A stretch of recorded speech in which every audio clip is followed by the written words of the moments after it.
Hello दोस्तों, कैसे हैं आप लोग। एक बार वापस से आपका स्वागत है मेरे चैनल में। आज हम आपके लिए लेके आए हैं जो हमारी नीति शास्त्र की एक सीरीज चल रही थी, जिसके अंतर्गत हम भारतीय विचारकों के बारे में बातचीत कर रहे थे, तो उनका दर्शन शास्त्र देख रहे थे।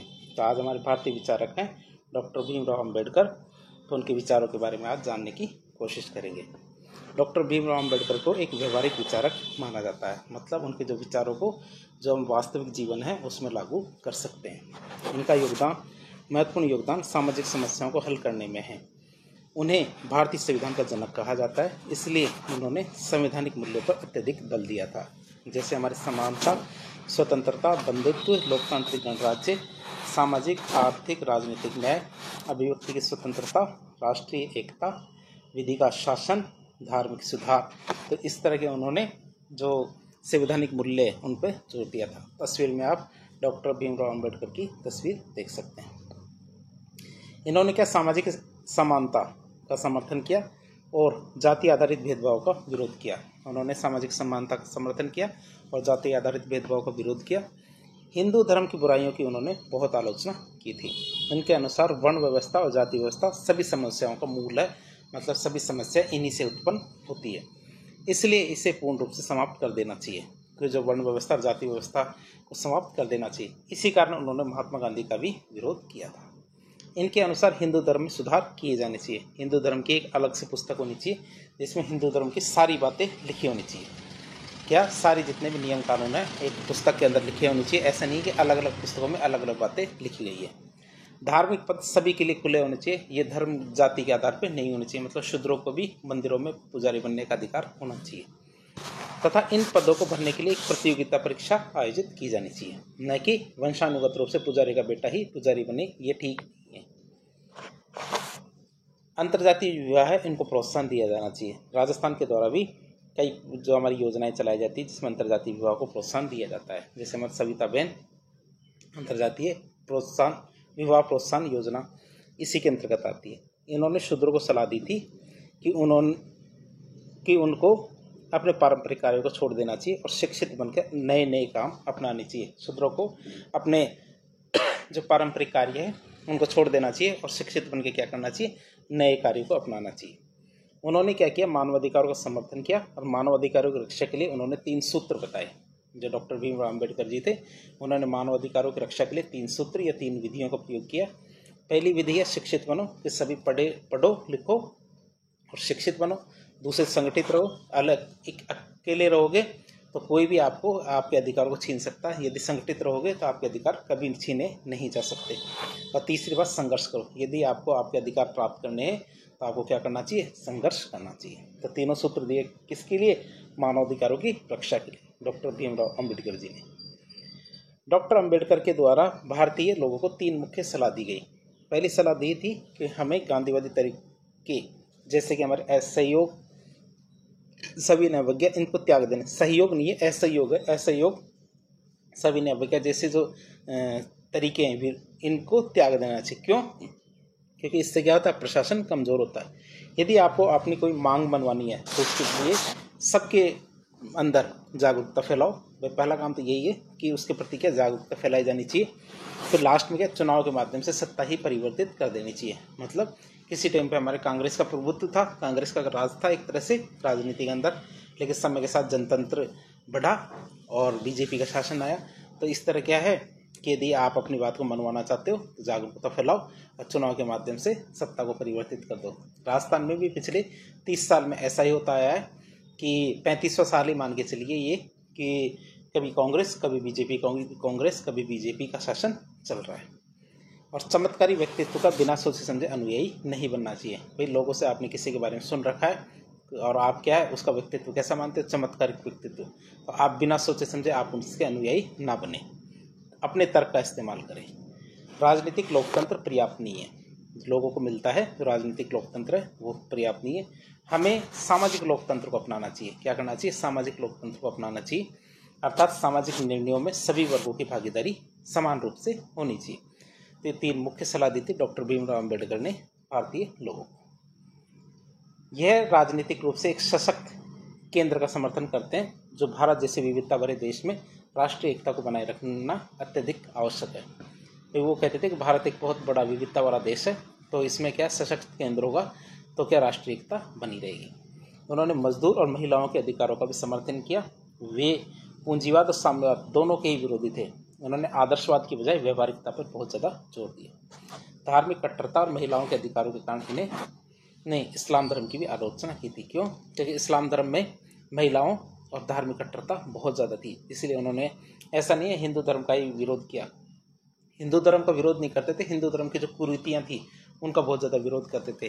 तो इसी तरह जो इस्लाम धर्म है, तो इस्लाम की भी जो कुरीतियाँ हैं जिसमें क्या है वो धार्मिक कट्टरता और महिलाओं के साथ वो अन्याय करते थे, इस चीज़ का उन्होंने काफ़ी विरोध किया, काफ़ी आलोचनाएं की। अब हम देखते हैं डॉक्टर अम्बेडकर जी के कुछ कथनों के बारे में। डॉक्टर अम्बेडकर क्या एक महान समाज सुधारक, विधिवेत्ता, अर्थशास्त्री, राजनीतिज्ञ और भारतीय संविधान के मुख्य वास्तुकार थे।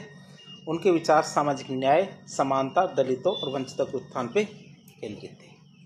पहला कथन आता है उनका, जो धर्म स्वतंत्रता, समानता और बंधुत्व सिखाता है वही सच्चा धर्म होता है। व्याख्या करें, प्रत्येक कथन की हम व्याख्या करते हुए चलेंगे।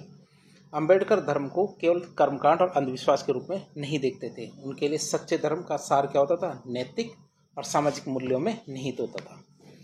वे मानते थे कि कोई भी धर्म जो लोगों को स्वतंत्र, समान और एक दूसरे के प्रति भाईचारे की भावना से जीने के लिए प्रेरित नहीं करता, वह अपने मूल उद्देश्य में विफल हो जाता है। तो धर्म के बारे में बता रहे थे। ये कथन उनके बौद्ध धर्म अपनाने के पीछे, वे लास्ट समय में 1956 में उन्होंने क्या किया था? बौद्ध धर्म को अपना लिया था। तो ये कथन उनके बौद्ध धर्म अपनाने के पीछे की उनकी जो विचारधारा है उसको दर्शाता है। क्यों? क्योंकि वो बौद्ध धर्म को इन तीनों सिद्धांतों का प्रतीक मानते थे। फिर दूसरा कथन है उनका, राजनीति में हिस्सा न लेने का सबसे बड़ा दंड ये होता है कि अयोग्य व्यक्ति आप पे शासन करने लगता है। कि यदि आप राजनीति में हिस्सा नहीं लोगे, राजनीति में इंटरेस्ट नहीं लोगे, तो क्या होगा? अयोग्य व्यक्ति आप पे शासन करने लगेगा। व्याख्या की बात करें तो यह कथन हमारे लोकतंत्र में नागरिकों की सक्रिय भागीदारी के महत्व पर जोर देता है। अंबेडकर का मानना था कि यदि लोग राजनीतिक प्रक्रिया में उदासीन रहते हैं तो वे अपनी नीति को उन लोगों के हाथ में छोड़ देते हैं जो शायद अक्षम हो, स्वार्थी हो, अत्याचारी हो। इसलिए प्रत्येक व्यक्ति को राजनीतिक प्रक्रिया में उदासीन नहीं रहना चाहिए, भाग लेना चाहिए। वे चाहते थे कि वंचित और शोषित वर्ग अपने अधिकारी की रक्षा और उत्थान के लिए राजनीतिक रूप से सक्रिय हों। तीसरा कथन आता है, अधिकार, छीने हुए अधिकार भीख में नहीं मिलते। क्या? छीने हुए अधिकार भीख में नहीं मिलते, अधिकार वसूल करने होते हैं। उन्होंने कहा यदि आपसे कोई अधिकार छीन ले तो छीने हुए अधिकार कभी भी भीख में नहीं मिलते हैं। अधिकार क्या होता है? वसूल करने होते हैं। व्याख्या की बात करें तो यह कथन अम्बेडकर के उस दृढ़ विश्वास को दिखाता है जो दलितों और अन्य शोषित वर्गों को केवल दया और दान पर निर्भर नहीं रहना चाहिए। उन्होंने कहा प्रत्येक जो दलित है या शोषित वर्ग है उसको केवल दया और दान पर निर्भर नहीं रहना चाहिए। उन्होंने संघर्ष और आत्मसम्मान के माध्यम से अपने अधिकारों को प्राप्त करने की वकालत की। उन्होंने क्या किया? संघर्ष और आत्मसम्मान के माध्यम से अपने अधिकारों को प्राप्त करने की वकालत की। वे जानते थे कि स्थापित सामाजिक व्यवस्था आसानी से अपने विशेष अधिकार नहीं छोड़ेगी। वे जो व्यवस्था, सामाजिक व्यवस्था स्थापित हो चुकी है, यदि आप उनका विरोध करोगे तो आसानी से अपने विशेष अधिकार नहीं छोड़ेगी और अधिकारों को प्राप्त करने के लिए संगठित प्रयास और दृढ़ संकल्प की बहुत ज़्यादा जरूरत है, तभी ऐसा हो सकता है। चौथा कथन आता है उनका, वर्गहीन समाज गढ़ने से पहले समाज को जाति विहीन करना होगा। तो बात करें इस कथन की तो अंबेडकर भारत के सामाजिक संरचना में जाति व्यवस्था की गहरी जड़ें और उनके विनाशकारी प्रभाव को समझते थे। तो मार्क्सवादी वर्ग संघर्ष के सिद्धांत को सीधे रूप में लागू करने के बजाय पहले जाति व्यवस्था को समाप्त करने पर जोर देते थे कि पहले जाति व्यवस्था खत्म हो, तभी मार्क्सवादी वर्ग संघर्ष हमारे देश में आ सकता है। उनका मानना था कि जब तक जातिगत भेदभाव मौजूद है तब तक आर्थिक वर्गों के बीच समानता स्थापित करना असंभव है। कि जब तक समाज के अंदर जातिगत भेदभाव मौजूद है तब तक आर्थिक वर्गों के बीच समानता स्थापित करना असंभव है। क्यों? क्योंकि जाति ने ही समाज को पदानुक्रमित विभाजित कर रखा है। क्योंकि जाति ने क्या कर रखा है? समाज को वर्गों में और पदों में बांट रखा है। अगला कथन आता है अम्बेडकर जी का, जो कौम अपना इतिहास नहीं जानती वह कौम कभी भी अपना इतिहास नहीं बना सकती। व्याख्या देखें तो यह इतिहास के ज्ञान और आत्म पहचान के महत्व पर जोर देता है। यह क्या? हमारे इतिहास के ज्ञान और आत्म पहचान के महत्व पर जोर देता है। अम्बेडकर का मानना था कि किसी भी समुदाय या राष्ट्र के लिए अपने अतीत को समझना अत्यंत महत्वपूर्ण है। क्या? किसी भी समुदाय या राष्ट्र के लिए अपने अतीत को समझना अत्यंत महत्वपूर्ण है, खासकर उन समुदायों के लिए जिन्हें इतिहास ने दबाया था या हाशिए पे रखा था। अपने इतिहास को जानने से लोग क्या अपनी जड़ों को समझते हैं, अपनी ताकत और कमजोरियों से सीखते हैं और भविष्य के लिए एक दिशा निर्धारित करते हैं। इतिहास से सीखने के बिना गलतियों को दोहराने की संभावना होती है और प्रगति बाधित होती है। ये हमने देखा। अगला कथन आता, महान प्रयासों को छोड़कर इस दुनिया में कुछ भी महत्वपूर्ण या मूल्यवान नहीं है। क्या महान प्रयासों को छोड़कर इस दुनिया में कुछ भी मूल्यवान या बहुमूल्य नहीं है। तो बात करें कथन की, तो यह कथन कड़ी मेहनत, दृढ़ता और उच्च लक्ष्यों के प्रति हमारे समर्पण के मूल्य को दिखाता है। अम्बेडकर का मानना था कि कोई भी महत्वपूर्ण उपलब्धि या मूल्यवान चीज बिना सच्चे और महान प्रयासों के प्राप्त नहीं की जा सकती। वो ये मानते थे कि कोई भी महान महत्वपूर्ण उपलब्धि हो या मूल्यवान चीज हो, बिना सच्चे और महान प्रयास के प्राप्त नहीं की जा सकती। सफलता और महानता भाग्य या आसानी से नहीं मिलती। तो किसी भी व्यक्ति को महानता मिले या सफलता मिले, वो आसानी से नहीं मिलती, मतलब भाग्य से नहीं मिलती, बल्कि इसके लिए लगातार अथक प्रयास करने की जरूरत होती है। अगला कथन आता है, यदि आप मन से स्वतंत्र हैं तभी आप वास्तव में स्वतंत्र हैं। ये कहते थे, यदि आप मन से स्वतंत्र हैं तभी आप वास्तव में स्वतंत्र हैं। कथन की व्याख्या देखिए, यह कथन स्वतंत्रता की गहरी समझ को दर्शाता है। अम्बेडकर का मानना था कि बाहरी या राजनीतिक स्वतंत्रता तभी सच्ची होती है जब व्यक्ति मानसिक रूप से स्वतंत्र हो। यदि व्यक्ति अंधविश्वासों, पूर्वाग्रहों, रूढ़ियों और आंतरिक भय से बंधा हुआ है, यदि व्यक्ति क्या अंधविश्वासों, पूर्वाग्रहों, रूढ़ियों या फिर आंतरिक भय से बंधा हुआ है, तो वह वास्तव में स्वतंत्र नहीं है, भले ही उसे राजनीतिक स्वतंत्रता मिल गई हो। सच्ची स्वतंत्रता विचारों, निर्णयों और आत्मसम्मान की स्वतंत्रता होती है। भाई यदि आप चाहते हो किसी को स्वतंत्रता मिले, तो सच्ची स्वतंत्रता विचारों, निर्णयों और आत्मसम्मान की स्वतंत्रता है। अगला कथन आता है, शिक्षा महिलाओं के लिए इतनी जरूरी है जितनी पुरुषों के लिए। तो महिलाओं के लिए ऐसा नहीं, महिलाओं को उन्होंने पीछे रखा, महिलाओं को भी उन्होंने आगे रखा। व्याख्या देखिए, यह महिला सशक्तिकरण और लैंगिक समानता के प्रति अम्बेडकर के प्रगतिशील दृष्टिकोण को दिखाता है। वे मानते थे कि शिक्षा ही वह कुंजी है जो महिलाओं को सामाजिक और आर्थिक रूप से सशक्त बना सकती है। कौन? शिक्षा। उन्हें अपने अधिकारों के प्रति जागरूक कर सकती है और उन्हें समाज के विकास में पूर्ण रूप से योगदान करने में सक्षम बना सकती है। उनके लिए किसी भी समाज की प्रगति में महिलाओं की शिक्षा का एक महत्वपूर्ण स्थान। उन्होंने क्या माना कि समाज की प्रगति में महिलाओं की शिक्षा एक महत्वपूर्ण कारक के रूप में काम करती है। वे ये कहते हैं कि पुरुष यदि शिक्षा लेता है तो वह अकेला शिक्षा लेता है, और महिला यदि शिक्षा लेती है तो पूरी पीढ़ी शिक्षा लेती है। अगला कथन आता है, ज्ञान हर व्यक्ति के जीवन का आधार है। वे कहते थे ज्ञान हर व्यक्ति के जीवन का आधार है। व्याख्या देखें तो यह ज्ञान के सार्वभौमिक महत्व को रेखांकित करता है।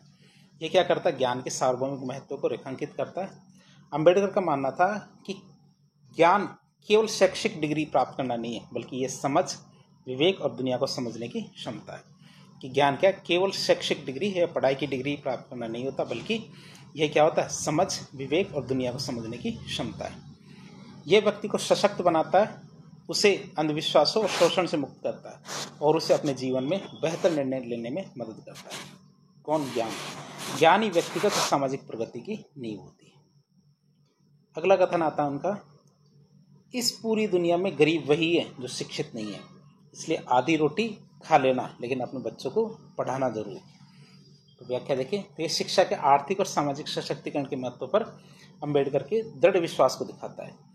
उनके लिए अशिक्षा ही वास्तविक गरीबी थी। क्यों? क्योंकि यह व्यक्ति की अवसरहीन और शोषित बनाए रखती है। व्यक्ति को कैसा बनाए के रखती है? अवसरहीन और शोषित। वे माता पिता से आग्रह कर रहे थे कि वे अपने बच्चों की शिक्षा को सर्वोच्च प्राथमिकता दें, भले ही इसके लिए उन्हें व्यक्तिगत त्याग ही क्यों न करना पड़े। क्यों? क्योंकि शिक्षा ही गरीबी के दुष्चक्र को तोड़ने और बेहतर भविष्य की कुंजी होती है। अगला कथन आता है उनका, ज्ञानी लोग किताबों की पूजा करते हैं जबकि अज्ञानी लोग पत्थरों की पूजा करते हैं। ज्ञानी लोग तो किताबों की पूजा करते हैं जबकि अज्ञानी लोग क्या करते हैं? पत्थरों की पूजा करते हैं। व्याख्या की बात करते हैं, ज्ञान और तर्क संगतता, अंधविश्वास, इनके बीच में एक स्पष्ट अंतर खींचता है। ये क्या? ज्ञान, तर्क संगतता और अंधविश्वास के बीच में एक स्पष्ट अंतर खींचता है। अम्बेडकर किताबों को ज्ञान का स्रोत और प्रगति का प्रतीक मानते थे, जबकि पत्थरों की पूजा को वो अंधविश्वास और अतार्किकता से जोड़ते थे। ये कथन लोगों को भौतिक और अंधविश्वासी पूजा से हटकर बौद्धिक विकास और ज्ञान प्राप्त करने की ओर बढ़ने के लिए प्रेरित करता है। अगला कथन आता है उनका, समाजवाद के बिना, क्या समाजवाद के बिना दलित मेहनती इंसानों की आर्थिक मुक्ति संभव नहीं है। समाजवाद के बिना चाहे दलित हो चाहे मेहनती हो, इन इंसानों की आर्थिक मुक्ति संभव नहीं है। अम्बेडकर साहब क्या कहते हैं? अम्बेडकर समाजवाद के प्रबल समर्थक थे, विशेष रूप से आर्थिक समानता के संदर्भ में। वे मानते थे कि केवल राजनीतिक स्वतंत्रता या फिर कानूनी समानता दलितों और मेहनत कश वर्गों की आर्थिक मुक्ति के लिए पर्याप्त नहीं है। उन्हें ऐसी आर्थिक प्रणाली की आवश्यकता थी जो संसाधनों के न्यायपूर्ण वितरण और शोषण के अंत को सुनिश्चित करे। समाजवाद उन्हें इस लक्ष्य को प्राप्त करने का एक बहुत अच्छा साधन प्रतीत होता था। समाजवाद के लिए वो उनके विचार थे। उनके विचार थे, अगला, शिक्षित बनो, संगठित रहो, संघर्ष करो। तो डॉक्टर अंबेडकर साहब का सबसे प्रसिद्ध और प्रेरक नारा था उनके दलित उत्थान के आंदोलन का सार है। शिक्षित बनो मतलब ज्ञान और शिक्षा के माध्यम से आत्म जागरूकता और सशक्तिकरण प्राप्त करो। दूसरा, संगठित रहो, अकेले लड़ने के बजाय अपनी ताकत बढ़ाने और सामूहिक कार्रवाई के लिए एक साथ आओ। संघर्ष करो, अपने अधिकारों और न्याय के लिए सक्रिय रूप से और दृढ़ता से लड़ो। क्या? अपने अधिकारों और न्याय के लिए सक्रिय रूप से और दृढ़ता से लड़ो, मतलब शिक्षित बनो, संगठित रहो और संघर्ष करो। यह नारा शोषितों को आत्मनिर्भरता और आत्ममुक्ति का मार्ग दिखाता है। यह नारा क्या करता है? शोषितों को आत्मनिर्भरता और आत्ममुक्ति का मार्ग दिखाता है। अगले विचार आते हैं, मैं एक समुदाय की प्रगति को उस डिग्री से नापता हूँ जो महिलाओं ने हासिल किया। यदि एक समुदाय की सफलता देखना चाहते हो तो महिलाओं को देखो कि महिला कितनी सफल है उस समाज की।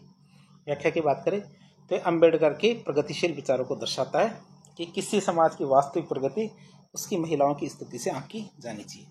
वे लैंगिक समानता के प्रबल पक्षधर थे और मानते थे कि जब तक महिलाएं शिक्षित, सशक्त और समान अधिकार से वंचित रहेगी तब तक कोई भी समाज या राष्ट्र वास्तव में प्रगति नहीं कर सकता। अगला कथन आता है, जो झुक सकता है वो झुका भी सकता है। व्याख्या देखें तो यह लचीलेपन और शक्ति के बीच के संबंध को दिखाता है। यह दिखाता है कि जो व्यक्ति विनम्र है, जो सीखने या समझौता करने के लिए तैयार है, वह अंततः दूसरों पर प्रभाव डाल सकता है और उन्हें अपनी बात मानने के लिए मना भी सकता है। यह शक्ति के एक सूक्ष्म लेकिन प्रभावी रूप को संदर्भित करता है। यह क्या करता है? शक्ति के एक सूक्ष्म लेकिन प्रभावी रूप को संदर्भित करता है, जहाँ बल की बजाय बुद्धिमत्ता, अनुकूलनशीलता का उपयोग किया जाता है। जहाँ क्या? बल की बजाय बुद्धिमत्ता और अनुकूलनशीलता का उपयोग किया जाता है। अगला कथन आता है, अच्छा दिखने के लिए नहीं बल्कि अच्छा बनने के लिए जियो। क्या? अच्छा दिखने के लिए नहीं बल्कि अच्छा बनने के लिए जियो, मतलब कि बाहरी दिखावे की बजाय आंतरिक गुणों और चरित्र के महत्व पर जोर देता है। ये क्या? बाहरी दिखावे की बजाय आंतरिक गुणों और चरित्र के महत्व पर जोर देता है। अम्बेडकर का मानना था कि व्यक्ति को अपनी पहचान और मूल्य बाहरी रूप और दूसरों की राय से नहीं बल्कि अपने नैतिक आचरण, ईमानदारी और अच्छे कार्यों से परिभाषित करना चाहिए। सच्ची गरिमा और मूल्य भीतर से आते हैं। क्या? सच्ची गरिमा और मूल्य कहाँ से आते हैं? भीतर से आते हैं। उनका अगला कथन था, जीवन लंबा होने की बजाय महान होना चाहिए। ये जीवन कैसा होना चाहिए? लंबा होने की बजाय महान होना चाहिए। व्याख्या देखें तो ये जीवन के अर्थ और गुणवत्ता पर अम्बेडकर के दृष्टिकोण को दर्शाता है। ये क्या करता है? जीवन के अर्थ और गुणवत्ता पर अम्बेडकर के दृष्टिकोण को दर्शाता है। वे मात्रा मतलब लंबे जीवन की बजाय गुणवत्ता मतलब महानता पर जोर देते हैं। महानता का अर्थ ऐसे कार्य करना जो समाज के लिए सार्थक हो, दूसरों के जीवन को में बदलाव लेके आए और सिद्धांतों के लिए खड़े हों, वो कार्य महान मानते थे। उनके स्वयं के जीवन का उदाहरण भी यही था, जहां उन्होंने अल्पकालिक जीवन में भी असाधारण योगदान दिया था। अगला कथन आता है उनका, जो धर्म जन्म से एक को श्रेष्ठ और दूसरे को नीच बताए वह धर्म नहीं, गुलाम बनाए रखने का एक षड्यंत्र है। व्याख्या देखें तो यह जाति व्यवस्था और उनके जो धार्मिक औचित्य के प्रति अम्बेडकर के तीव्र विरोध को दिखाता है। वे स्पष्ट रूप से कहते हैं कि कोई भी धर्म जो जन्म के आधार पर असमानता और पदानुक्रम को बढ़ावा देता है वो कभी भी सच्चा धर्म नहीं हो सकता। ऐसे धर्म को वे शोषण और गुलामी को बनाए रखने का एक उपकरण मानते थे। उनका उद्देश्य कुछ लोगों को विशेषाधिकार देना और दूसरों को दबाना था। मतलब ऐसे धर्म का उद्देश्य क्या होता है कि कुछ लोगों को तो क्या विशेषाधिकार देना और दूसरों को दबाना होता है। यह उनकी हिंदू धर्म त्यागने और बौद्ध धर्म अपनाने के पीछे के एक प्रेरणाओं में से एक था। उनका अगला कथन आता है, धर्म मनुष्य के लिए बना है न कि मनुष्य धर्म के लिए। व्याख्या देखें तो धर्म के उद्देश्य मानव केंद्रितता पर अम्बेडकर के विचारों को स्पष्ट करता है। वे मानते थे कि धर्म का उद्देश्य मानव कल्याण, नैतिकता और सामाजिक सद्भाव को बढ़ावा देना होता है। कि धर्म का उद्देश्य क्या होता है? मानव कल्याण, नैतिकता और सामाजिक सद्भाव को बढ़ावा देना होता है। यदि धर्म मनुष्य को दबाता है, उसे गुलाम बनाता है, तो उसके या फिर उसके विकास में बाधा डालता है, तो वह अपने मूल उद्देश्य से भटक गया है। तो ऐसा धर्म क्या है? अपने मूल उद्देश्य से भटक गया है। मनुष्य को धर्म का सेवक नहीं होना चाहिए, बल्कि धर्म को मनुष्य के उत्थान में साधक होना चाहिए। क्या? धर्म को मनुष्य के उत्थान का साधन होना चाहिए। अगला कथन आता है, हो सकता है कि समानता एक कल्पना हो, पर विकास के लिए ये चीज जरूरी है। समानता बहुत ज़्यादा जरूरी है। व्याख्या देखिए, तो समानता के आदर्श और उसके व्यवहारिक महत्व के प्रति अम्बेडकर के दृष्टिकोण को दिखाता है। वे जानते थे कि पूर्ण समानता प्राप्त करना एक आदर्शवादी लक्ष्य हो सकता है, कि कहीं भी पूर्ण समानता नहीं हो सकती, लेकिन फिर भी वे इस बात पर दृढ़ थे कि सामाजिक और आर्थिक विकास के लिए समानता की दिशा में काम करना बहुत ज़्यादा जरूरी है। तो यदि आप सामाजिक और आर्थिक विकास करना चाहते हो तो समानता की दिशा में काम करना तो फिर भी जरूरी है। क्यों? क्योंकि असमानता समाज को विभाजित करती है और प्रतिभाओं को दबाती है और समग्र जाति की प्रगति को बाधित करती है। इसलिए विकास के लिए समानता की ओर बढ़ना एक अपरिहार्य शर्त है। तो इस तरह आज के लेक्चर में हमने भी डॉक्टर भीमराव अम्बेडकर के विचारों के बारे में देखा, उनके दर्शन शास्त्र के बारे में जानने की कोशिश की। तो इस प्रकार के इन्फॉर्मेटिव वीडियो देखने के लिए हमारे चैनल से जुड़े। वीडियो यदि पसंद आता है तो वीडियो को लाइक करें, चैनल को सब्सक्राइब करें, अपने दोस्तों का शेयर करें। धन्यवाद।